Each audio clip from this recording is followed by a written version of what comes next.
Bismillahirrahmanirrahim. Alhamdulillahirabbil alamin. Allahumma shalli wa sallim ala sayyidina Muhammadin miftahi babi rahmatillah adada ma fi ilmillah. Salatan wa salaman daimaini bidawami mulkillah wa ala alihi wa sahbihi. Allahumma salli ala sayyidina Muhammadin salatan taftahu biha lana futuhal arifin wa tufaqihuna biha fid din wa ala alihi wa sahbihi. Assalamu alaikum warahmatullahi wabarakatuh.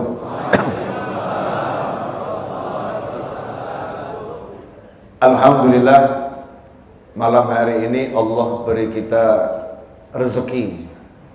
Dari sekian rezeki yang Allah karuniakan, yaitu kita diizinkan untuk masuk ke rumahnya, duduk bersama thalabul ilm, ya, untuk cari ilmu.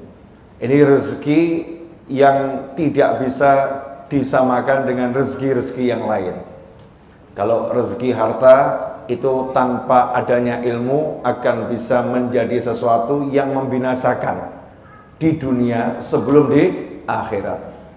Rezeki yang dimiliki oleh mas-mas ketampanan, nah, itu bisa jadi sesuatu yang membinasakan kalau tidak ada ilmu pada yang bersangkutan. Begitu pula kecantikan dan rezeki-rezeki yang lain.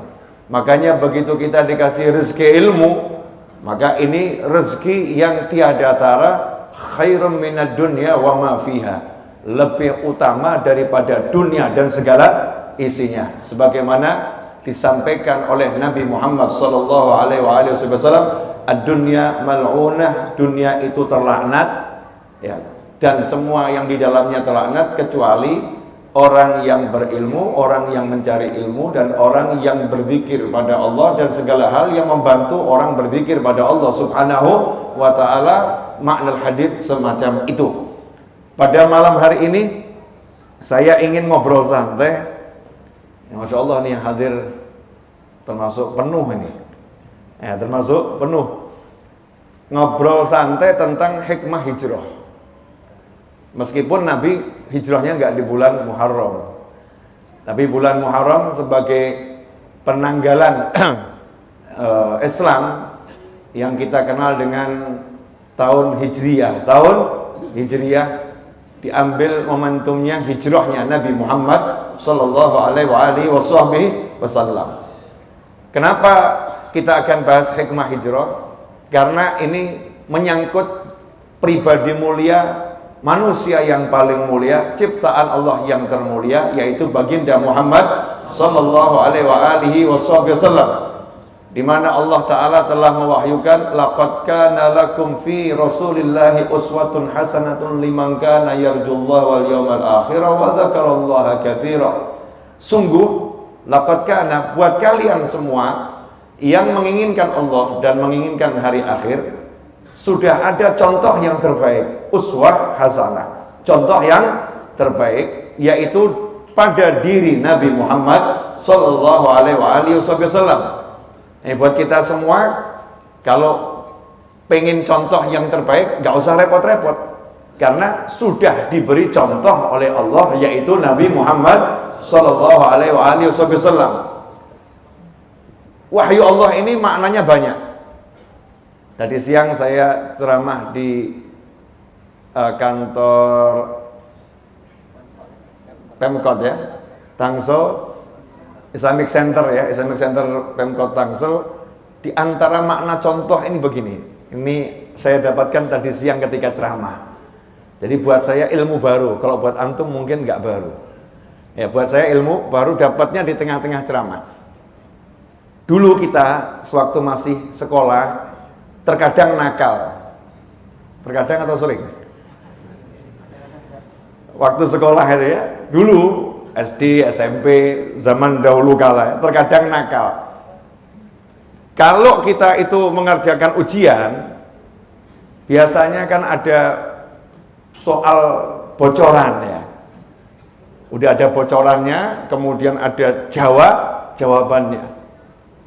Begitu jawabannya itu udah disiapkan, nanti salah satu teman lihat sama, ya soalnya sama. Maka kita ini yang nakal-nakal sih, kalau yang nggak nakal ya nggak ngalamin ini. Yang nakal-nakal mengatakan, oh mudah. Kenapa? Sudah ada contoh jawaban. Tinggal dicontoh, selesai. Nomor 1 A, 2 C, 3 apa tuh? Tinggal contoh jawabannya, nilainya bisa 100. Asal contohnya benar, nilainya 100. Enggak pakai repot karena ada contohnya. Jadi kita mengerjakan sesuatu kalau ada contohnya, capek atau enggak capek? Enggak capek karena ada contohnya. Mudah dan benar. Seorang atasan minta dibuatkan baju seragam. Maka saat itu bawahannya nanya, Pak ada contohnya? Maka bapak tadi, sang atasan atau direktur memberikan satu pakaian, kemudian mengatakan ini contohnya. Maka penjahit dengan santai mengatakan, oh kalau ada contohnya enak ini, ada contohnya enak, tinggal dibuat sesuai contoh, selesai. Antum mau bangun rumah, pergi ke tempat seorang arsitek, minta digambar. Ini tanah saya luasnya sekian, tolong digambarkan rumah 2 lantai. Arsitek tadi nanya, sudah ada contohnya belum? Maka kita katakan ada, ini contohnya. Pertanyaan saya, mudah atau susah buat arsiteknya? Mudah. Ngapain? Tinggal nyontek. Nah, ini kalau bahasa anak muda, tinggal nyontek, selesai. Nah, hidup ini enggak susah. Enggak ada hidup susah. Kenapa? Karena untuk semua urusan hidup Allah udah buat contohnya, kita tinggal nyontek. Allah udah buat contohnya, kita tinggal nyontek. Kalau kita contek dengan benar, maka hidup kita beres, selesai, nggak pakai repot, nggak pakai susah. Apapun bentuk kehidupan sudah ada contohnya. Siapa contohnya? Manusia yang terbaik, manusia yang paling luar biasa, baginda Muhammad sallallahu alaihi wasallam. Jadi suami ada contohnya, jadi ayah ada contohnya, jadi pemimpin ada contohnya, jadi pengusaha ada contohnya, jadi orang yang dizalimi ada contohnya, jadi orang yang dibuang ada contohnya. Bagaimana menyikapi semua itu? Contohnya adalah Nabi Muhammad sallallahu alaihi wasallam. Tinggal kita contohnya, selesai. Lah anehnya, urusan nyontek kita pinter. Ya nyontek kita pinter. Buat pakaian nyontok kita pinter. Hidup sudah dikasih contoh, cari jalannya sendiri. Hidup udah dikasih contoh, cari jalannya sendiri. Sok pinter, merasa pintar, merasa hebat, mikir sendiri jalannya, padahal udah diberi contoh jalan oleh Allah Ta'ala, yaitu Nabi Muhammad sallallahu alaihi wasallam. Ini ilmu yang saya dapat tadi siang. Ya, ini ilmu yang saya dapat tadi siang. Entah buat antum baru atau tidak, buat saya ini makna baru dari pemahaman laqad kana lakum fi Rasulillahi uswatun hasanah. Contoh. Maka kalau ada orang suka mengeluh tentang hidupnya, berarti selama ini hidupnya tidak mencontoh Nabi Muhammad sallallahu alaihi wasallam.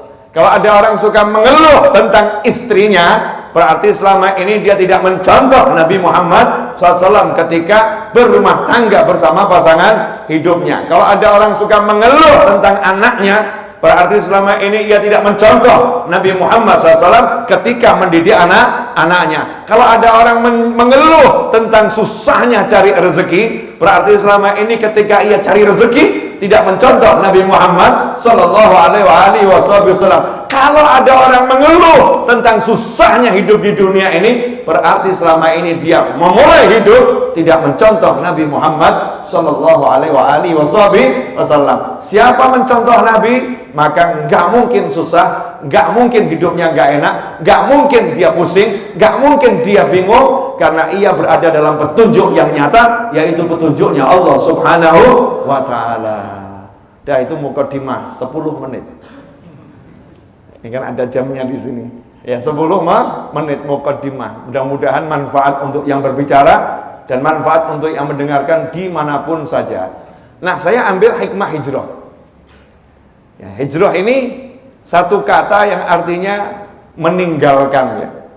Proses meninggalkan sesuatu.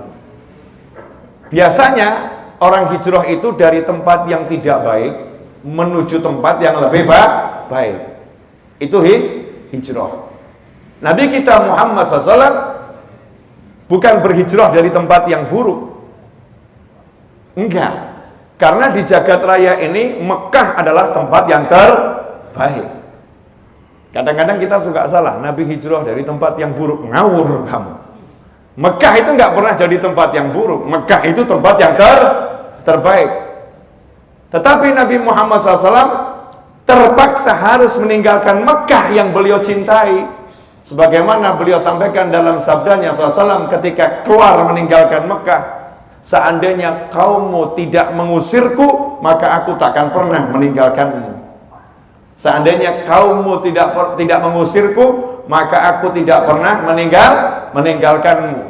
Artinya Nabi SAW gak pengen keluar dari Mekah, tetapi situasi dan kondisi memaksa beliau atas perintah Allah Subhanahu wa Ta'ala untuk meninggalkan kota Mekah yang sangat beliau cintai, karena itu adalah kota yang terbaik, dan disitulah kakek beliau Nabi Ismail alaihissalam berjuang bersama kakek beliau Nabi Ibrahim alaihissalam, keduanya membangun Ka'bah. Jadi tempat yang terbaik. Tapi Rasul hijrah untuk menyelamatkan, ya, untuk menyelamatkan umat dari satu kondisi kalau tidak pindah maka umat ini akan terancam ibadahnya, umat akan terancam nyawanya, maka umat ini diajak hijrah ke tempat yang lebih aman saat itu. Jadi karena manusianya, bukan karena tempatnya. Ada orang-orang yang menyebabkan tempat yang indah itu tidak nyaman lagi untuk dihuni. Pindah dari Mekah menuju Madinah. Ini proses hijrah ini akan saya bahas, insya Allah barokah buat semuanya. Ini menarik sekali buat saya, ya, entah buat antum, mudah-mudahan menarik juga. Nabi kita SAW pemberani atau bukan pemberani? Sangat. Kalau perang Rasulullah posisinya di belakang atau di depan? Di depan. Betul ya? Nabi kita Muhammad SAW kalau perang posisinya selalu terdepan. Dalam sejarah Islam, selama sekian kali peperangan yang diikuti Nabi Muhammad SAW, ada nggak korban dari lawan yang wafat, yang gugur, yang mati karena dibunuh oleh Nabi Muhammad SAW? Ada nggak? Ini mungkin fakta yang antum kaget, ya. Ternyata nggak ada. Ada satu yang mati, itu pun bukan di dalam peperangan. Ketika perang sedikit tergores, luka kecilnya itu semakin besar setelah peperangan selesai, semakin besar, dan setelah itu dia mati, ya, karena luka yang udah lama diderita. Tapi nggak ada yang bunuh oleh Nabi Muhammad SAW. Nggak ada. Pertanyaan saya, bagaimana mungkin perang berhadapan satu lawan satu atau satu lawan sekian, posisi terdepan, tapi nggak ada satu musuh pun yang ditikam oleh Nabi Muhammad SAW. Kalau disuruh menjelaskan, kira-kira logikanya bagaimana? Kira-kira musuh pengen nggak bunuh Nabi? Pengen atau sangat bernafsu? Pengen atau sangat bernafsu? Jadi kalau nabinya berhasil dibunuh, perang selesai atau nggak selesai? Selesai. Berarti yang paling diincar siapa? Nabi Muhammad SAW. Kira-kira pertempurannya sengit atau nggak sengit? Serangannya gencar atau nggak gencar? Tapi kenapa nggak ada satu musuh yang mati di tangan Nabi Muhammad SAW? Kalau saya ngebayangin ya, saya nggak hadir saat itu, antum juga enggak. Betul ya? Saya ngebayangin tuh saking cintanya Nabi Muhammad SAW, diserang, beliau cuman membela diri. Cuman membela diri. Kenapa? Jangan sampai ada satu nyawa yang masuk neraka lewat tanganku. Karena tugasku, wa ma arsalnaka illa rahmatan lil alamin. Tidak kami utus engkau melainkan sebagai wujud kasih sayang Allah buat jagat raya. Jadi saya membayangkan saja hati Nabi SAW ketika perang itu, jangan sampai dia mati di tanganku. Semoga ia dapat hidayah. Semoga ia mengucapkan 2 kalimat syahadat. Semoga ia memeluk agama Islam. Sampai last minute Rasul masih berharap agar yang di hadapannya menjadi muslim dan selamat sampai surganya Allah Ta'ala. Maka nggak ada satupun yang dibunuh oleh Nabi Muhammad SAW. Ini akan merubah cara pandang kita ini. Perang loh ini ya, perang. Makanya nanti kalau kita belajar kitab Sahih Bukhari atau Sahih yang lain, kita akan menemukan satu kalimat Nabi Muhammad SAW ketika memberikan briefing kepada pasukan berangkat perang ya, perang itu briefingnya Nabi Muhammad SAW, la tatamannau liqa'al adu. Jalanlah dengan semangat, kuat, siap berperang, tapi ingat, jangan punya cita-cita ketemu musuh. Coba kalau antum yang suruh mimpin pasukan, kalau ketemu hajar, kalau ketemu habisin, kalau ketemu jangan sisakan, betul. Nah ini perang. Nabi mengatakan SAW, la tatamannau liqa'al adu. Jangan pernah punya cita-cita bertemu musuh. Jadi harapannya itu kalau bisa nggak jadi perang gitu. Kalau bisa musuhnya nggak ada. Kalau ada siap, tapi kalau bisa jangan ada. Karena yang diinginkan adalah ketentraman, kenyamanan, kedamaian. Itu yang diinginkan Nabi Muhammad Sallallahu Alaihi Wasallam.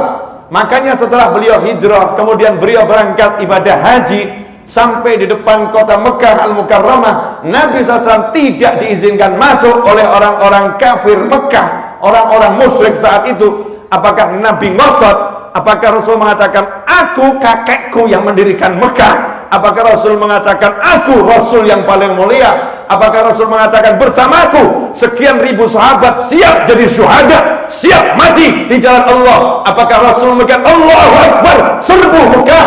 La, hasya wa kalla. Bukan itu yang dilakukan Nabi Muhammad SAW, tapi beliau melakukan perundingan. Gimana caranya tidak terjadi pertumpahan darah? Maka muncullah Sulh Hudaybiyah, perdamaian Hudaybiyah yang hampir semua pasalnya merugikan umat Islam. Hampir semua pasalnya itu merugikan umat Islam. Karena yang buat orang-orang musyrik itu, ini ya Rasul, ini iya. Satu pasal itu yang tampak ya saling menguntungkan. Apa? Selama perjanjian damai ini diizinkan untuk berdakwah kepada siapapun dan kemanapun, dan tidak terjadi peperangan. Cuman itu yang diambil Nabi Muhammad SAW. Masya Allah. Padahal di situ ada pasal, kalau ada umat Islam yang di Mekah, kemudian dia pindah dari Mekah, meninggalkan kota Mekah ke Madinah, harus dikembalikan ke Mekah. Kira-kira ini kalau antum tinggal di Mekah, setelah perjanjian itu, menyenangkan nggak itu perjanjiannya? Enggak. Tapi Nabi SAW mengatakan iya. Meskipun sejumlah sahabat tanpa dirugikan, karena nggak bisa meninggalkan kota Mekah. Bahkan ada yang keluar dari Mekah sampai di Madinah, Rasul mengatakan saya nggak bisa terima. Sahabat beliau pengen diterima, tapi ada perjanjian harus dikembalikan. Maka saat itu sahabat berkata, ya Rasulullah, kalau engkau nggak bisa menerima kami di Madinah, kami juga nggak bisa kembali ke Mekah. Maka Rasul membebaskan, terserah, nggak balik ke Mekah nggak jadi masalah, tapi nggak masuk Madinah. Maka sahabat ini berkeliaran di antara Mekah dan Madinah, yang akhirnya orang-orang musyrik pun membatalkan perjanjian karena keberadaan sahabat-sahabat tersebut yang berusaha menteror orang-orang musyrik yang memusuhi umat Islam. Ikhwani rahimakumullah. Poin yang ingin saya ambil, Nabi kita Muhammad SAW selalu menghindari pertikaian. menghindari permusuhan. Maka sangat aneh kalau kita, naudzubillah min dzalik, membangun gerakan apapun dengan prinsip di sana ada musuh, di sana ada lawan, di sana harus ada yang kita benci, di sana harus ada yang kita akan hajar, kita habisi. Maka konsep semacam ini bukanlah konsep yang diajarkan oleh Nabi Muhammad Sallallahu Alaihi Wasallam. Konsep Rasul gak cari musuh. Kalau berhadapan, semoga musuhnya dapat hidayah, maju pantang mundur. Tapi gak ada niatan untuk menciptakan suatu kerusuhan, pertikaian dan lain sebagainya. Ini konsepnya Nabi Muhammad SAW. Makanya ketika hijrah menarik. Ketika hijrah, sebelum hijrah itu kan terjadi dakwah secara sembunyi. Mengapa di awal tadi saya nanya, kira-kira Rasulullah SAW itu pemberani atau enggak pemberani? Jawabannya sangat pemberani, paling pemberani. Tapi apakah Nabi kita Muhammad SAW mengajak sahabat dakwah secara terang-terangan? Enggak. Jangan tunjukkan Islam, jangan tunjukkan Islam, jangan tunjukkan Islam, jangan tunjukkan Islam. Rasul gak mengatakan, kamu percaya sama saya, kamu iman sama saya, tuh orang-orang kafir gak akan terima keislamanmu, orang-orang kafir gak akan terima keimananmu, maka tunjukkan kamu muslim, jangan takut sama kafir, kalau kamu mati syahid. Apa Rasul begitu? Enggak. Tidak.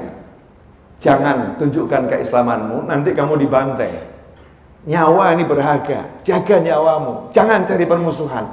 Dah jalankan saja syariat Islam ini sembunyi. Sampai jumlah sahabat 40 masuk Islamnya Khalifah Umar bin Khattab radhiyallahu taala anhu.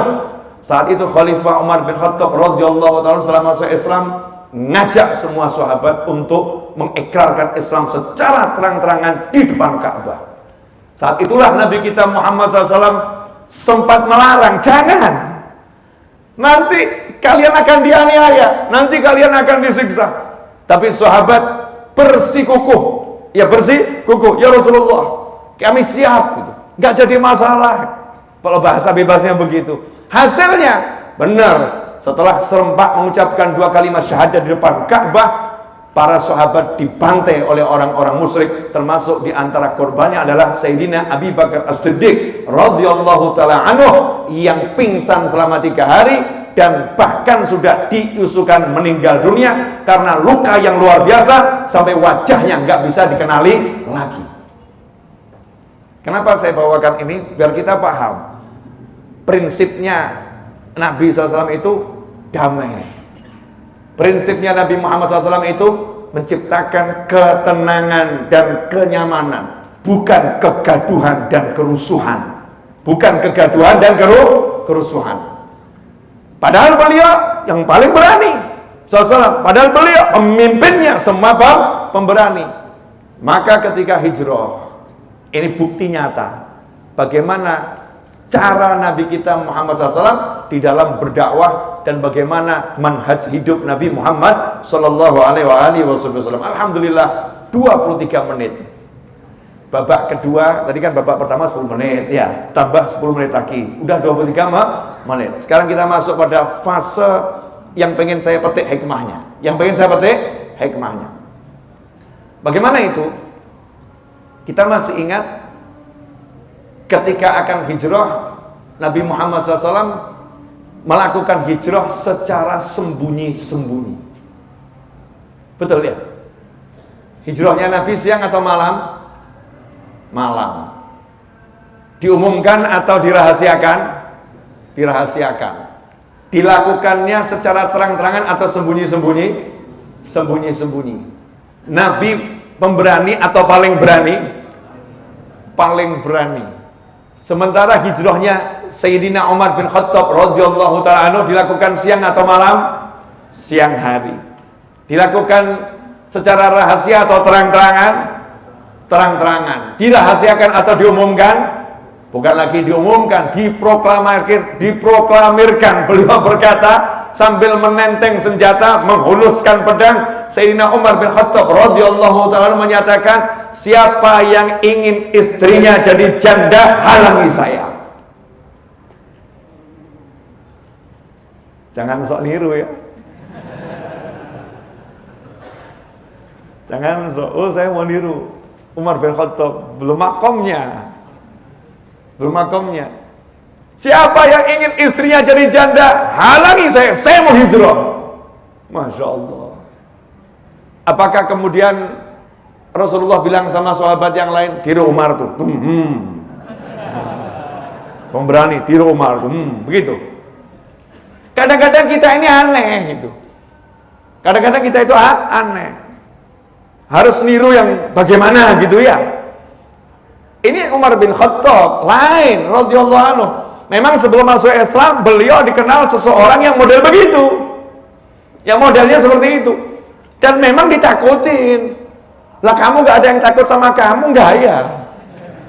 Niru. Memang powernya berbeda. Powernya berbeda. Sampai Rasul bersabda sallallahu lau salaka Umaru fajjan la salaka syaitanu fajjan akhar. Atau kama qala sallallahu, kalau Umar itu lewat di satu jalan, pasti pakai lam taukid, pasti setan akan pilih jalan yang lain. Nggak mau ketemu sama Umar, setannya aja takut. Kalau kita lewat di satu lorong, setan di lorong lain ngumpul bersama kita. Beda makom. Ya beda makom. Jangan Nabi kita Muhammad sallallahu alaihi wasallam tidak mengatakan kepada sahabat tiru Umar. Tapi Rasul SAW mengajarkan yang bisa ditiru oleh semua orang. Yang bisa ditiru oleh semua orang, yang paling aman, yang paling efektif, yang tidak menimbulkan kegaduhan, tidak menimbulkan kerusuhan, tidak menimbulkan permusuhan, tidak menimbulkan korban, itulah yang dipilih oleh Nabi Muhammad SAW. Meskipun harus capek-capek, maka Rasul SAW memilih waktunya malam hari. Waktunya malam hari. Yang kedua dirahasiakan. Dirahasiakan. Kemudian tidak dilakukan secara terang-terangan, sembunyi-sembunyi, mengendap-endap. Ikhwani rahimakumullah, banyak peristiwa di situ menarik. Insya Allah cukup saya ringkaskan beberapa di antaranya. Insya Allah ya. Karena tujuan kajian di malam hari ini bukan ceramah berjam-jam, tapi sesaat memetik hikmah yang manfaat. Ya, sesaat memetik hikmah yang manfaat agar bisa dipraktekkan dalam kehidupan nyata sehari-hari sehingga selamat dunia akhirat. Amin Allahumma amin. Pertama, Nabi kita Muhammad SAW ketika mau hijrah ngajak teman. Yang diajak teman yang paling bisa dipercaya, yaitu Sayyidina Abu Bakar As-Siddiq radhiyallahu ta'ala anhu. Beberapa hari sebelum berangkat hijrah, Rasul menghampiri Sayyidina Abu Bakar dan mengatakan bil makna, tampaknya aku sudah diizinkan dan diperintahkan oleh Allah untuk hijrah. Ya, oleh Allah untuk hijrah. Sayyidina Abu Bakar, kamu yang nemenin saya. Sayyidina Abu Bakar menjawab, kalau begitu wahai Rasul SAW, saya udah siapkan 2 kendaraan sejak lama untuk kita berdua. Jadi Sayyidina Abu Bakar udah feeling nih, pasti aku yang diajak ini. Udah tak siapin nih kendaraannya untuk saya dan untuk Nabi Muhammad SAW. Ini udah kendaraan saya siapkan, saya besarkan, saya rawat untuk hijrah bersama Nabi Muhammad SAW. Artinya apa? Sebelum hijrah Nabi cari teman, kemudian temannya sebelum hijrah udah siapkan kendaraan. Lah kamu mau hijrah gak siap apa-apa? Ya gak siap apa-apa.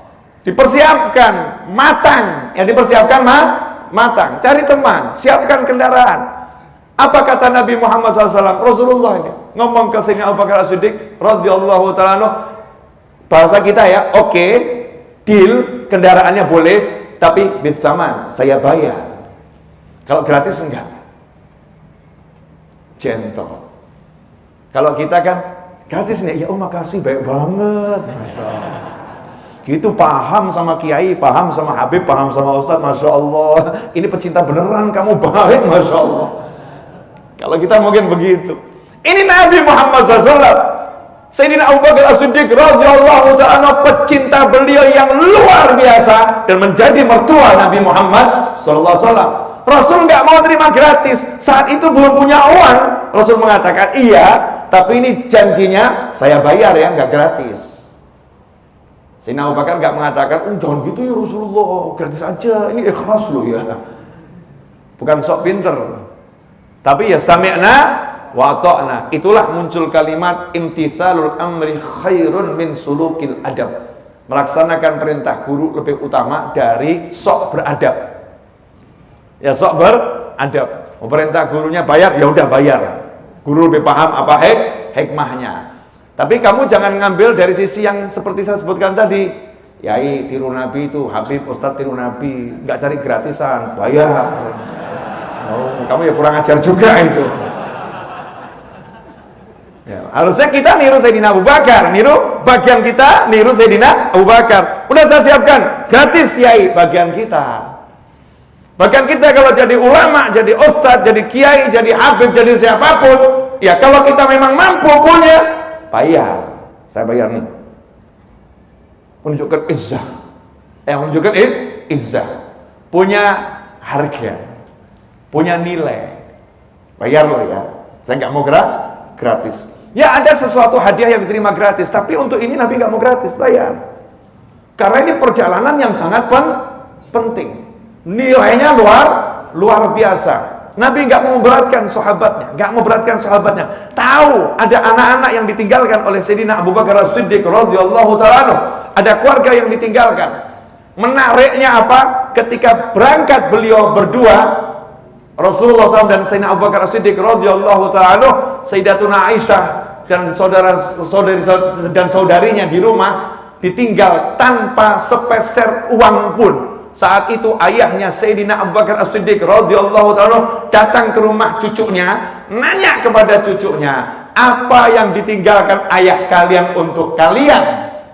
Apa yang ditinggalkan ayah kalian untuk kalian? Karena sang bapak paham betul nih, anaknya nggak mungkin meninggalkan harta, pasti hartanya dibagi-bagikan ke orang, pasti hartanya disumbangkan ke sana dan ke sini. Maka inilah bukti kalau Sayyidina Abu Bakar As-Siddiq radhiyallahu ta'ala berhasil mendidik keluarganya secara sempurna dalam cintanya pada Allah dan Nabi Muhammad sallallahu alaihi wasallam. Maka saat itulah Sayyidatuna Aisyah dan saudarinya menggandeng tangan kakeknya yang saat itu sudah tunanetra, diajak ke tempat penyimpanan harta. Di tempat penyimpanan harta sudah disiapkan bongkahan-bongkahan batu, kemudian dipegangkan tangannya ke situ sambil mengatakan, jangan khawatir kakek, ayah menimbangkan bongkahan-bongkahan emas.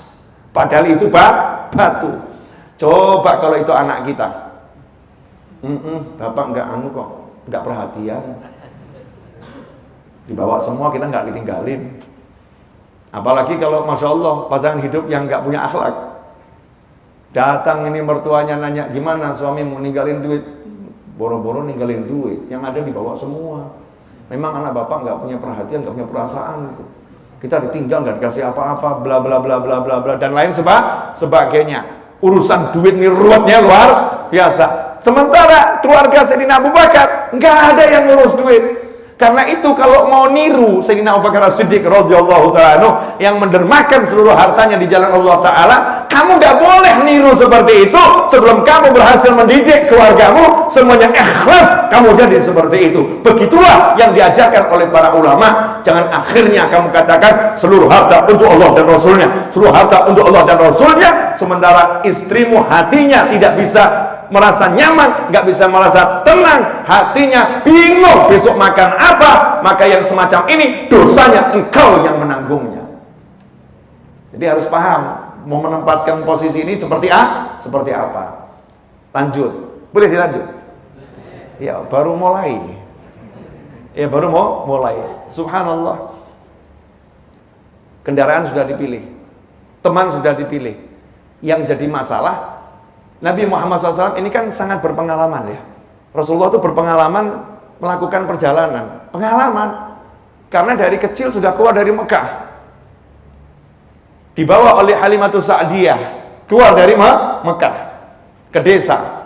Kemudian dari Mekah juga sudah pengalaman keluar negeri. dibawa oleh pamannya Abu Thalib melakukan perdagangan ekspor impor.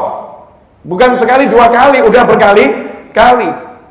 Ketika sebelum menikah dengan Sayyidatuna Khadijah, Nabi kita juga SAW melakukan perjalanan dagang ke luar negeri. Artinya paham betul jalan menuju Madinah lewat mana, itu paham. Tapi karena ini judulnya menghindari pertemuan dengan orang-orang yang akan melacak beliau SAW, menghindari orang-orang yang akan mengejar beliau Sallallahu Alaihi Wasallam, maka Rasulullah SAW melihat ada nggak jalan lain. Oh ada, memutar.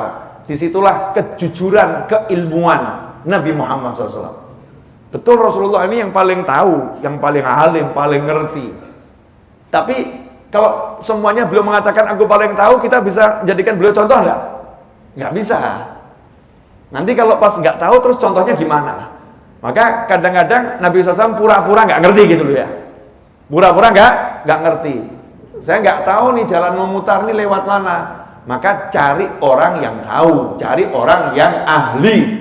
Kalau kita bukan ahlinya, cari orang yang ahli, profesional. Itu yang dicari Nabi Muhammad SAW. Maka ketemulah seorang non-muslim ahli menyusuri jalan-jalan yang nggak disusuri orang lain.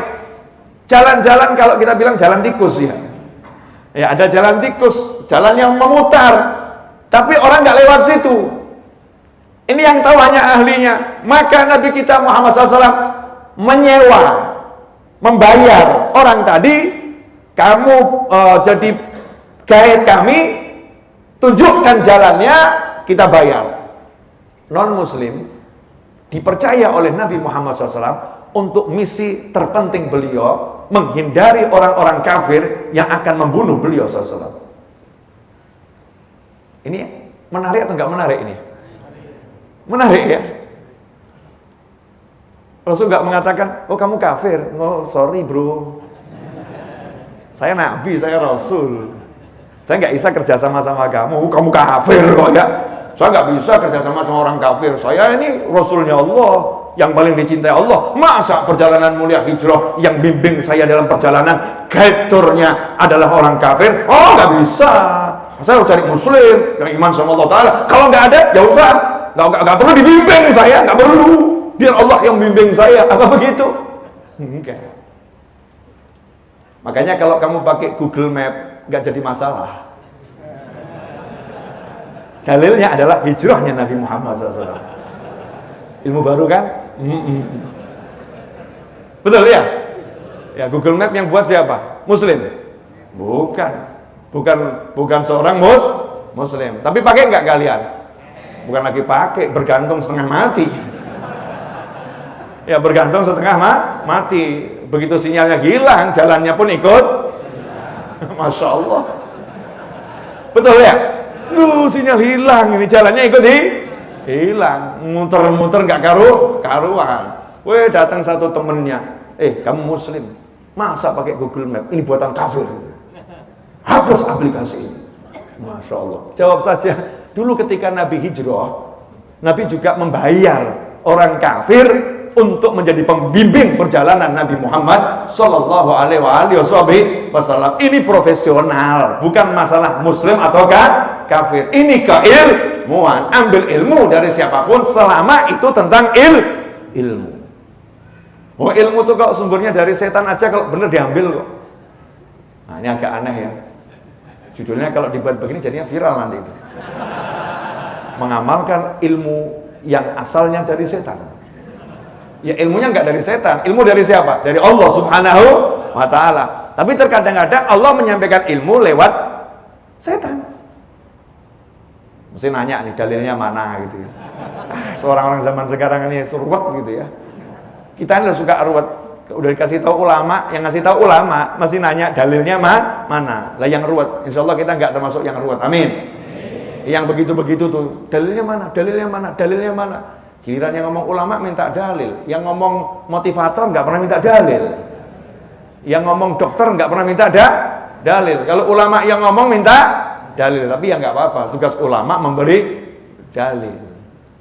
Itu ketika Sayyidina Abu Hurairah radhiyallahu ta'ala anhu menjaga Baitul Mal, kemudian ada pencuri 3 malam berturut-turut. Nabi ngasih tahu nanti malam dia balik lagi, nanti malam dia balik lagi, dan selalu dilepaskan oleh Sayyidina Abu Hurairah radhiyallahu taala anhu karena selalu bisa memberikan alasan yang tepat. Maka hari yang ketiga pagi-pagi Rasul nanya kepada Abu Hurairah radhiyallahu anhu, bagaimana semalam itu tamumu gitu ya? Datang lagi wahai Nabi SAW. Terus gimana? Saya tangkap, terus saya lepaskan. Nah, kenapa dilepaskan? Karena dia ngasih tahu, dia ngasih ilmu. Ngasih ilmu apa? Kalau mau tidur baca ayat kursi, kamu nggak akan didatangi setan sampai pagi. Rasulullah tersenyum. Sungguh yang diucapkan dia benar, padahal dia itu sang pendusta. Itu yang datang sama kamu 3 malam berturut itu setan itu. Itu setan. Tapi tadi malam dia jujur sama kamu. Nah itu loh bedanya setan kalau ketemu sahabat. Setannya pun tak bisa berdusta. Setan kalau ketemu sahabat Nabi nggak bisa berdusta. Kemudian ilmunya tadi sama Nabi dilegitimasi, bahasa kita gitu ya. Ya, divalidasi, apalah saya nggak paham validasi, legitimasi, pokoknya disahkan gitu ya. Ilmunya betul. Berarti kita bukan belajar dari setan, belajar dari Nabi Muhammad Shallallahu Alaihi Wasallam. Tapi yang memunculkan waktu itu setan yang ngomong. Siapa yang mau tidur baca ayat kursi tidak akan didekati setan sampai pagi. Yang ngomong siapa? Setan. Terus sama Nabi dikatakan benar itu ucapannya, benar itu ucapannya. Makanya setan pun ketemu sahabat nggak jadi setan. Sementara kita ketemu yang lain, kitanya jadi ngono. Jangan gitu. Lanjut. 41 menit 35 detik. Ya terus. Enggak apa-apa, belum selesai kok. Pokoknya sampai saya udah enggak mau ngomong, saya berhenti. Ya, gitu aja kok, repot. Yang penting berusaha memetik hikmah. Ini udah banyak ini hikmah tadi. Hikmah 1, hikmah 2, hikmah 3 dan seterusnya. Sangat banyak tadi itu. Nah, dibayar ini non muslim untuk menjadi pembimbing, guide. Dan Nabi kita Muhammad SAW percaya 100%. Disuruh ke kanan, suruh ke kiri. Kenapa? Karena urusannya profesionalisme. Tahu ini orang memang profesional. Gak ada urusan A, B, C dan lain sebagainya. Lah buat saya yang sangat menarik adalah Nabi yang terima wahyu saja bisa percaya sama orang kafir tentang ilmu yang itu sesuai dengan kebutuhannya. Sesuai kebutuhannya. Lah kita ini dapat ilmu dari muslim, kadang beda aliran, gak mau terima ilmunya. Masya Allah. Itu ilmunya dari mana? Oh yang ahli tahlilan itu yang ngajarin, oh jangan diambil. Nggak sah itu ilmunya, soalnya orang suka tahlilan. Ini ilmunya dari mana? Dari Habib Novel. Oh jangan diambil, Habib Novel ini suka ziarah kubur wali, suka tawasul, jangan. Wah itu banyak hurufatnya, banyak bid'ahnya itu Habib Novel itu. Jangan diambil ilmunya, jangan diambil, jangan. Kira satu lagi, ilmunya dari mana? Itu orangnya nggak suka tahlilan itu, oh jangan diambil, jangan. Ini orangnya nggak suka tahlilan, ambil ilmunya orang yang suka tahlilan, masya Allah. Jadi ilmu ini kaitannya diterima kalau suka tahlilan, sebagian lagi diterima kalau nggak suka tahlilan. Jadi bukan ilmu karena ilmu. Ini konsep seperti ini siapa yang ngajarin? Lawang ilmunya orang kafir saja diterima kok oleh Nabi Muhammad SAW.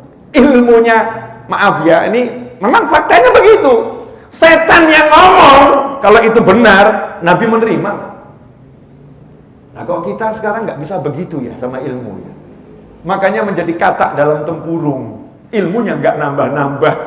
Ilmunya nggak nambah. Ini jangan sampai kita punya sikap yang seperti itu. Keterbukaan Nabi SAW kepada keilmuan ini luar biasa. Tentunya beliau punya tolok ukur yang sangat terukur, yaitu wahyunya Allah Subhanahu wa Ta'ala. Lah kita mengukur dengan Nabi kita Muhammad SAW selama enggak bertentangan dengan Al-Quran dan hadis, maka terimalah ilmu itu datangnya dari siapapun. Tapi kalau ilmu itu datangnya dari orang yang kamu pandang beriman sementara bertentangan dengan Al-Quran dan hadis, jangan pernah terima ilmunya, karena itu bukan ilmu yang diajarkan oleh Allah dan Rasulnya Muhammad Sallallahu Alaihi Wasallam. Lanjut. jalan sembunyi-sembunyi yang di depan non-muslim. Nah ini alhamdulillah sudah kita praktekkan. Kita kalau naik pesawat nggak pernah nanya ya, maaf pramugari, pilotnya muslim bukan?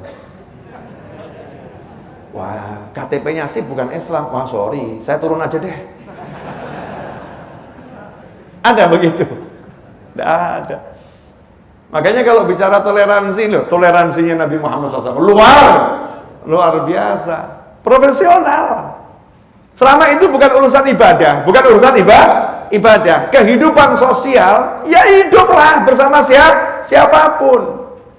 Contoh lain, ini memang kalau diungkap agak asyik ya, diungkap agak asyik, tapi harus tahu tolok ukurnya ya, tidak masuk ranah ibadah, ranahnya kehidupan sosial, kehidupan bermasyarakat, ada tolok ukurnya.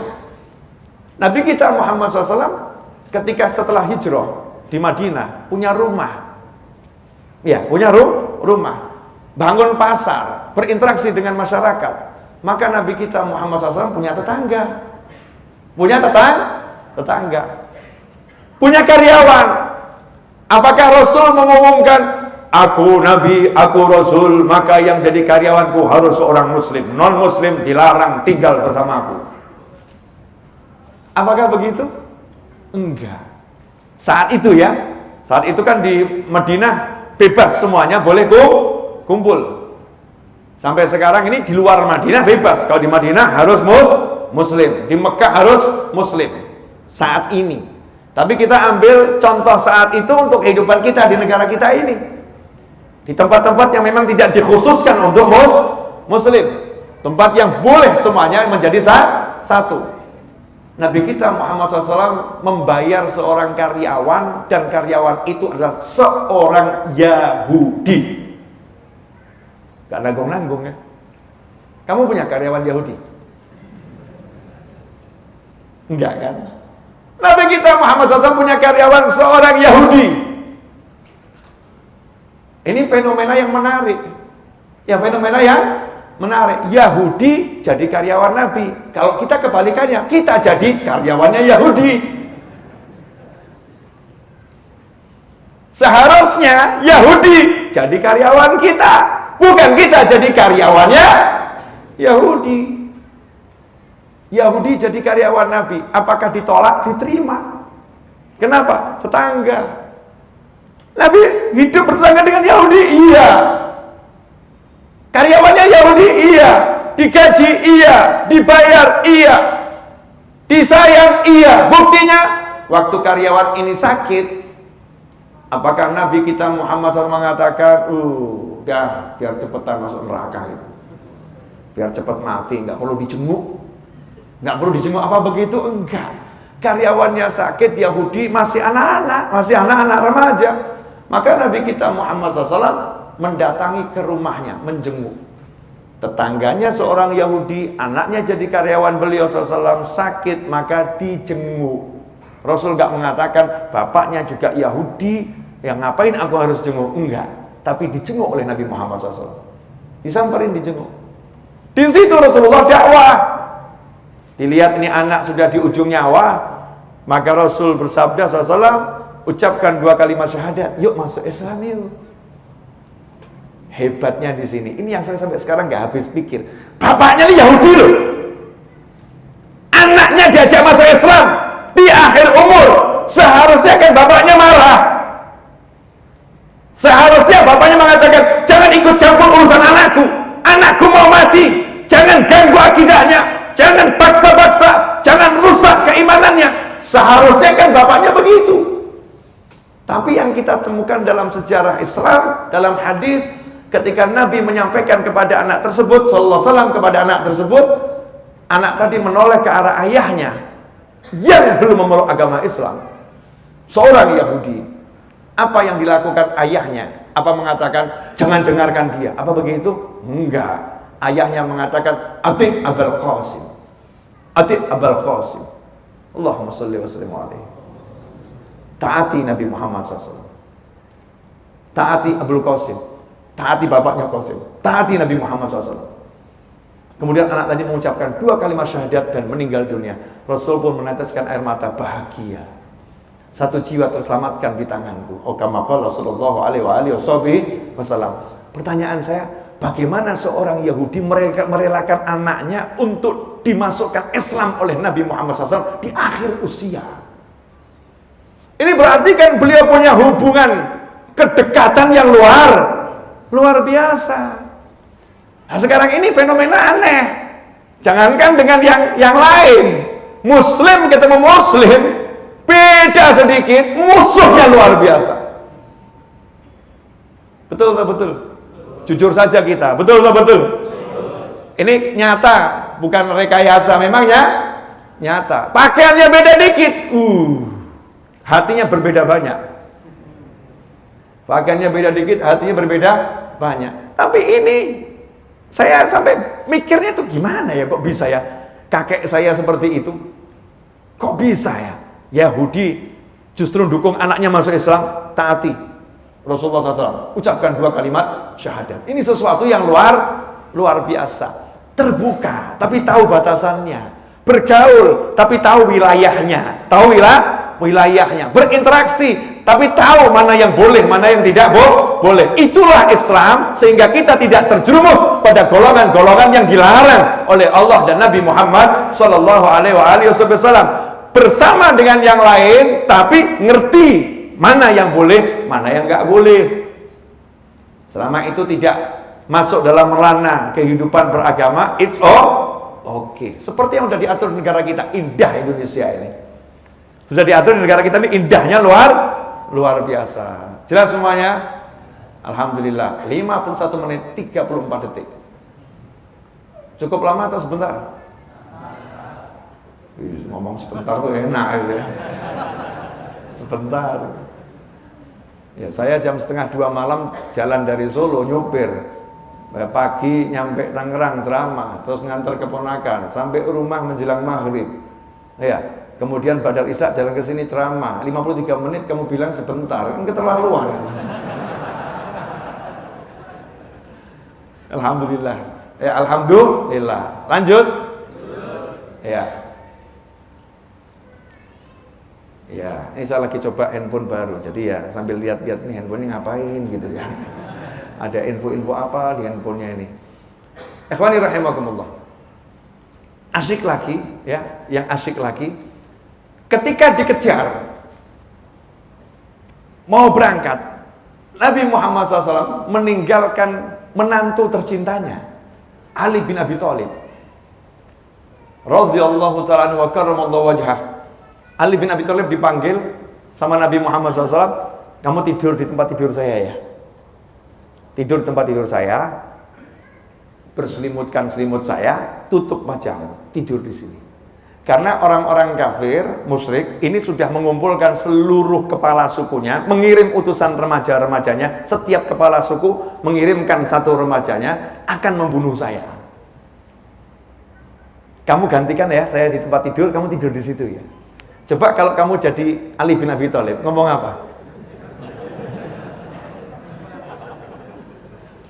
Ngomong apa kira-kira? Ayah mertua jangan gitu dong. Aku nih suaminya putri kesayanganmu loh. Emang gak ada yang lain? Apa gak bisa pakai boneka buat-buatan gitu aja ya? Guling ditutup apa nggak bisa? Kenapa harus aku? Kenapa harus aku? Ini loh hebatnya Ali bin Abi Thalib. Sami'na wa ta'na. Enggak kakek mikir, bahkan nggak sempat mikir dan nggak mau mikir. Apa kata Nabi? Sami'na wa ta'na. Siap, tidur selimut. Rumah sudah dikepung sama remaja-remaja dari seluruh suku. Kenapa harus dari seluruh suku? Ya, karena kalau yang bunuh seluruh suku, maka nggak bisa dituntut balas. Berarti melawan satu negara gitu. Tapi kalau cuma satu suku, ya ini bisa, nanti dituntut balas. Mereka udah merekayasa nih. Karena kalau sampai Nabi Muhammad dibunuh, orang-orang Quraisy akan marah. Pasti menuntut balas. Nanti akan terjadi chaos. Bayangkan, orang kafir aja nggak mau ada chaos. Paham ya? Mikir itu. Karena chaos ini tidak ada manfaatnya, nggak menguntungkan. Maka digunakan segala strategi. Nabi kita Muhammad SAW santai saja, tahu mau dibunuh, tahu ini menantunya, ini akan menjadi penggantinya, penggantinya. Tapi lihatlah apa yang dilakukan Nabi Muhammad SAW. Beliau baca surat Yasin ayat 1 sampai 9, kemudian beliau ambil segenggam pasir, kemudian segenggam pasir tadi beliau sebarkan begini. Dengan izin Allah Ta'ala, mukjizat Nabi Muhammad SAW, satu butir pasir ini masing-masing udah tahu sasaran. Ya. Jadi setiap butir pasir masuk ke mata orang-orang yang sudah mengepung rumah Nabi Muhammad SAW, dan semuanya jadi tertidur. Pertanyaan saya, kalau itu terjadi pada Anda, ada 40 orang misalnya mau membunuh Anda, terus Anda punya kesaktian bisa membuat mereka semua tidur. Setelah mereka semua tidur, Anda keluar dari rumah. Pertanyaannya, enaknya 40 orang itu dibiarkan tidur atau dihabisi nyawanya?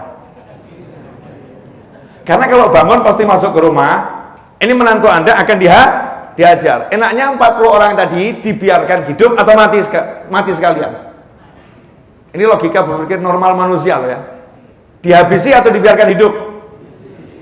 Dihabisi. Lah itu bukan Nabi, itu kalian. Nafsu kita, nafsu nggak menghargainya nyawa. Nabi Muhammad SAW itu diutus rahmatan lil alamin, untuk menyelamatkan manusia agar masuk surga, bukan untuk membunuh seseorang dan tempatnya neraka. Makanya Nabi SAW melewati mereka santai-santai saja, dibiarkan tidur pulas, enak ya, ditidurkan. Yang mau membunuh dihadiahin tidur, kasihan, biar tidur saja. Allahumma sholli ala sayyidina. Pergi Nabi SAW, mereka bangun, kaget. Kok kamu tidur? Ya, saya juga. Wah, masih ada nggak di dalam? Coba kita lihat, dicek. Mereka masuk ke rumah Nabi SAW, masing-masing angkat pedang, ya.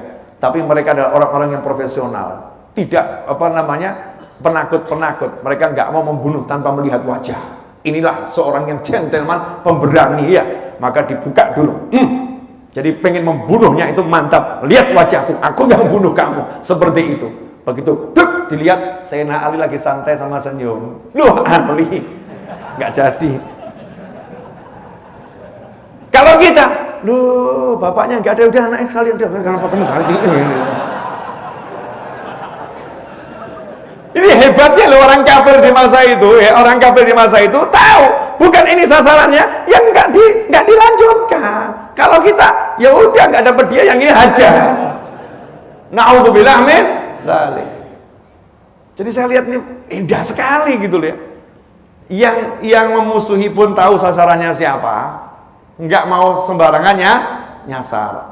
Yang dimusuhin pun tidak membalas dengan permusuhan, justru dibuat tidur biar nyaman. Karena Rasul ingin, ini yang ingin membunuhku, semoga kelak menjadi pembela-pembelaku. Konsepnya itu begitu. Gimana caranya musuh menjadi kawan? Gimana caranya orang yang benci menjadi pecinta? Itu yang diajarkan Nabi Muhammad SAW. Ikhwani rahimakumullah. Ini kalau dilanjutkan terus ya sampai subuh. Ya, makanya sinetron aja ada sinetron berseri, serial, film juga serial, betul kan ya? Maka kajian juga berseri. Ini episode 1, episode 2 tahun depan. Episode hijrah Pak ya? Episode hijrah kan tiap tahun berulang ya, setahun sekali. Tapi tambah dikit, nggak apa-apa. Saya juga belum puas loh. Ya, masih pengen ngomong. Kalau dilihat sembunyi-sembunyinya Nabi Muhammad SAW itu sangat terstruktur gitu. Sangat terstruktur. Kenapa ditinggalkan Ali bin Abi Thalib? Itu simbol. Aku pergi sembunyi-sembunyi, bukan penakut. Buktinya, nih menantuku pun siap menerima tikaman kalian, siap. Kami orang-orang yang berani. Tapi aku pergi sembunyi-sembunyi ini adalah agar tidak terjadi pertikaian, tidak terjadi pertumpahan darah, agar semuanya happy, selamat aja. Yang penting tujuannya hijrah tercapai. Dan ini yang dilakukan Nabi SAW jadi contoh buat kita semua. Kalau memang kondisinya semacam itu, jangan sok.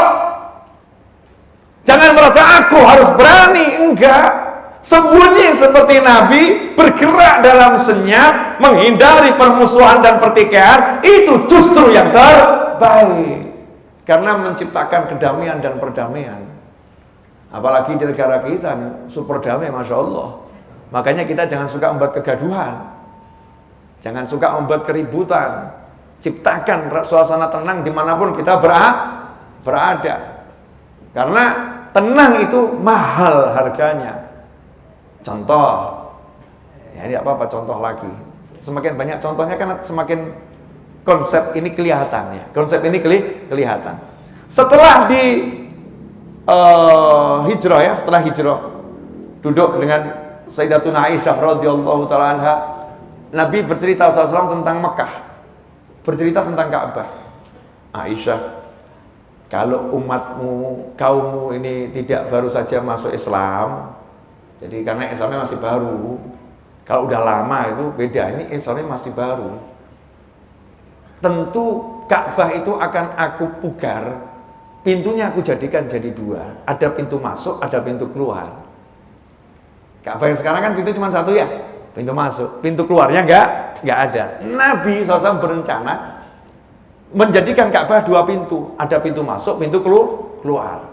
Jadi setiap orang nanti bisa keluar masuk keluar, bisa lewat begitu. Itu keinginan Nabi Muhammad SAW. Tapi beliau mengatakan hanya saja kaummu baru saja masuk Islam. Ditunda oleh Nabi SAW, tidak dilakukan. Padahal beliau SAW membuat syariat. Beliau itu apa ucapannya sahabat? Iya. Tapi Rasul tidak melakukannya. Kenapa? Karena kalau dilakukan akan menimbulkan kegaduhan. Kalau dimunculkan akan menimbulkan kegaduhan, menimbulkan polemik. Karena itu aneh kalau kita jadi muslim suka cari polemik. Sementara Nabi kita selalu menghindari jangan sampai menimbulkan polemik. Itu yang diajarkan Nabi Muhammad SAW. Makanya mari kita belajar betul sejarah Nabi SAW, biar kita ngerti caranya Rasulullah seperti apa. Oh, Rasul menghindari permusuhan. Oh, Rasul kalau bisa jangan ada kegaduhan, jangan ada polemik. Walaupun itu benar. Apa yang nggak benar dari Nabi Muhammad SAW? Mana yang nggak benar? Mau jadikan pintu Ka'bah jadi dua, beliau tunda agar masyarakat nggak gaduh.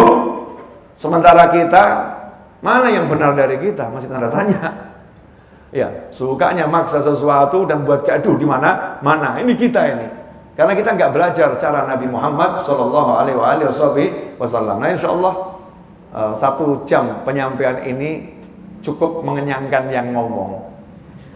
Karena saya kalau ngomong tuh bersemangat, katanya dokter itu menimbulkan apa namanya? Saya kan nanya sama dokter, dok, waktu haji, ya sama-sama petugas haji dokter. Saya tuh heran dok, saya kalau habis ceramah itu kok kenyang ya, saya diajak makan jadi nggak bisa saya, kenyang. Nah, coba saya tak lihat Habib kalau ceramah gitu. Selesai itu, oh pantes Bib. Nah tapi tolong Bib tetap makan Bib. Kenapa? Itu tipu-tipu perut itu Bib. Jadi karena Habib bersemangat itu menimbulkan enzim apa gitu ya, yang membuat kenyang. Tapi itu sebetulnya lambungnya belum keisi apa-apa. Jadi tolong Habib makan lagi. Jadi panitia jangan kemudian saya nggak dikasih makan. Mentang-mentang saya ngomong Habib katanya kalau habis ceramah gitu ya kenyang. Iya, tapi kan tugas Anda menyiapkan makan. Walaupun tidak saya makan, minimal kan jadi rezekinya panitia yang lain. Canda. Kenyang. Saya kalau ceramah itu kenyang. Benar-benar kenyang. Ya, sampai bingung mau makan gimana, udah kenyang kok ya. Dipaksakan sehingga kalau di rumah ada tamu itu saya sambut sama kalian makan. Habib saya tak lihat kalian makan udah kenyang. Karena biasanya habis ceramah saya masih kenyang. Nanti agak malaman baru lapar. Ya, agak malaman baru lapar. Nah, ikhwani rahimakumullah. Apa yang saya sampaikan kurang lebih 1 jam tadi tentunya kan banyak itu. Banyak ilmu. Nah, coba itu kita terapkan dalam kehidupan yang kecil saja, nggak usah besar-besar. Rumah kita masing-masing. Bagaimana Nabi SAW berupaya menghindari kegaduhan, menciptakan ketenangan. Ya, menciptakan ketenangan. Sampai sama tetangga, Nabi SAW kalau tetanggamu itu narokkan barang nempel ke tembokmu, biarin gitu ya. Jangan diprotes, sudah biarin, nggak apa-apa. Kadang kita dikit-dikit parkir nggak beres, Masya Allah. Gara-gara tetangga parkir nggak beres, akhirnya tetangganya sama kamu jadi nggak beres, sama kita jadi nggak beres. Kurang lebih, ya hidup ini kurang lebih. Jangan ada gaduh, itu mahal. Tenang itu mahalnya luar biasa. Yang penting ranah ibadah tidak diganggu. Kalau udah tetanggamu ngomong, kamu kalau sholat di masjid tak ajar kamu, ya udah itu laporin polisi. Ya jangan kemudian kamu tak ajar juga, remuk gitu ya. Kalau begitu serahkan pada polisi, biar polisi yang ngurus, jangan kamu yang ngurus. Besoknya kamu telepon teman-temanmu tuh ada yang menghalangi orang ke masjid, yuk kita ajar. Masya Allah, datang 500 orang lawan 1 orang, kan dia gila itu. Masa 1 dilawan 500. Ya, orang 1 yang gila jangan kemudian menimbulkan kegaduhan yang luar biasa. Cukup oh gitu ya, ya sudah laporkan Pak RT, Pak RW, biar Pak RT, Pak RW yang ngurus. Gitu aja kok repot. Jangan dikit-dikit gaduh, dikit-dikit gaduh, dikit-dikit gaduh. Masya Allah. Ini cara hidup yang diajarkan siapa? Itu bukan ajaran Nabi Muhammad Sallallahu Alaihi Wasallam. Kok jangankan urusan yang begitu, naik motor nih loh, diklakson dikit marah. Hadir nggak orangnya? Habib kok tahu? Saya pengalaman. Saya naik mobil ngelakson itu maksudnya minta jalan ya, pelan gitu, minta jalan. Karena motornya di tengah jalan, itu noleh. Tambah dipelankan di tengah kan lagi. Masya Allah, ini kira-kira yang waras yang mana gitu kan ya. Kita ini diklakson sering emosi ya, diklakson sering emosi. Padahal orang cuman permisi, numpang lewat. Kan begitu sebetulnya. Tapi kan nggak mungkin buka jendelanya, permisi mas, numpang lewat. Oh iya silakan gitu ya. Nggak mungkin. Bahasanya mobil, motor ya, itu bahasanya. Jadi pahami kalau ada orang lakson berarti lagi minta jalan. Ya udah minggir. Jangan kemudian justru kita naik motor noleh sambil ngomong, emang jalannya nenekmu ke tengah gitu loh ya. Seakan-akan nih jalan kalau diambil orang lain nggak boleh juga sama dia. Ini sombong yang luar biasa. Nah ini aneh itu, suka gaduh.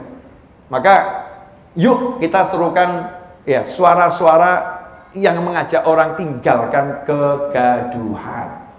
Apalagi menjelang 2024. Ya, menjelang 2024. Jangan sampai kita menjadi alat-alat kegaduhan. Ya, jadikan kita ini sebagai alat-alat yang menenteramkan di mana-mana. Nanti di 2024 kan ada pilpres tuh ya. Nah, katakan pada semuanya, pilihanmu siapa? Aku suka. Enak apa? Kamu pilih siapa? Dia. Oh, suka aku. Kamu? Aku dia. Oh, aku suka. Ya, asik kan gitu ya. Enggak, kamu Masya Allah. Aduh. Aneh gitu ya. Kok jadi mohon maaf ya. Kalau begitu tuh apa bedanya ayam yang ditaruh terus bedanya apa gitu. Kita ini orang beriman yang diajari untuk hidup berakhlak, dan kita di negara yang punya budaya yang luar biasa kesantunannya. Maka yuk mulai sekarang untuk 2024 dan seterusnya, yuk kita ciptakan ketenangan, keteduhan dimanapun kita berada. Apa katanya negara kita? Bhinneka Tunggal Ika. Beda-beda tetap satu jua, nggak jadi masalah. Ya, udah begitu. Terima kasih. Insyaallah berkah manfaat. Ini godaan dari tadi terbukti nggak menggoda saya. Nah, di hadapanmu nggak ada jus, di hadapanku ada. Betul ya? Tapi tidak saya sentuh. Tidak saya sentuh karena kalau saya sentuh ya nggak bisa ceramah. Ya ini lagi nikmat. Insya Allah nanti saya sentuh nanti saja. Maksudnya ini kode panitia tolong bawa masuk gitu ya. Kan nggak mungkin saya begini kan sungkan saya gitu ya. Tolong bawa masuk biar bisa saya cicipi di dalam walaupun cuma seteguk sebagai tanda terima kasih pada yang menyiapkannya ya. Jazakumullah khairan. Dan kepada kawan-kawan, saya lagi membangun aula majelis di Solo, Majelis Ar-Raudhah, dan perluasan majelis. Saya beli tanah itu harganya di atas 4 miliar, hutang 1 tahun. Ya hutang 1 tahun. Setiap bulan saya angsur kurang lebih 300 juta. Angsurnya langsung kepada yang punya ya, nggak lewat bank, nggak lewat mana-mana. Sekitar 300 juta tiap bulan dan dibangun terus, bangunnya nggak berhenti. Alhamdulillah aulanya yang lantai dasar udah bisa dikatakan jadi tahap finishing, tinggal di finishing. Nah, kalau antum ingin ikut andil dalam bentuk apapun, ya kalau mau materi ya cari nomor rekening saya, ada banyak di YouTube saya. Tapi kalau mau bantu dengan beli buku, di luar sana saya udah siapkan buku tapi paket. 3 buku harganya 200.000. Silahkan dibeli dan dijual lagi.